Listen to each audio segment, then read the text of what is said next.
Number অঙ্কে আছে সূত্র প্রয়োগ করে গুণফল নির্ণয় করো। এখন এগুলো খুবই সহজ অঙ্ক। তোমাদের ক নম্বর আছে x plus 7 into x minus 7। এখন এক্স প্লাস 7 এক্স মাইনাস 7 এটা এ plus B into A minus B A plus B into A minus B দেওয়া আছে, অর্থাৎ এ স্কোয়ার মাইনাস বি স্কোয়ার সূত্র। এ স্কোয়ার মাইনাস বি স্কোয়ার সূত্র হচ্ছে একবার যোগ একবার বিয়োগ। তাহলে এ বলতে এক্স আর বি বলতে 7, এ স্কোয়ার বলতে x square minus B square বলতে 7 এর whole square. X square minus 7 এর হোল স্কোয়ার হচ্ছে 49, এটাই আনসার। একইভাবে ফতে আছে আমাদের 5x প্লাস 13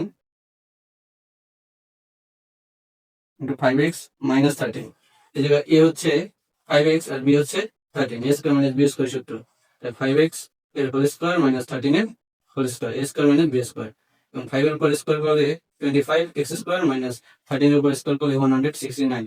এটা 13 এর উপর যদি হোল স্কোয়ার করি 13 দুইবার গুণ করতে হবে, তাই গুণ করলে 169 হয়, এটাই অ্যান্সার।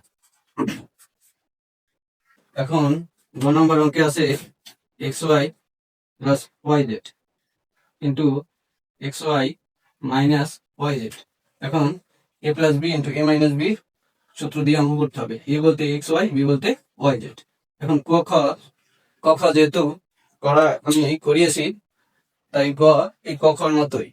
এখন ডিটেলস তোমরা করতে পারো। এখন xy হচ্ছে a আর yz হচ্ছে B, a square minus B square. এটার উপর স্কোয়ার করলে হবে x square y square minus y square z square, এটাই আনসার। এখন ঘ নম্বর অঙ্ক হচ্ছে A x plus B, A x plus B into A x minus B. এখন এটাকে যদি করো তাহলে এ বলতে এ এক্স আর বি বলতে বি, তাই এ এক্স এর হোল স্কোয়ার আর বি এর উপরে square, square minus B square. তাই এ এক্স এর উপর স্কোয়ার করে square x square minus B square, এটাই আনসার।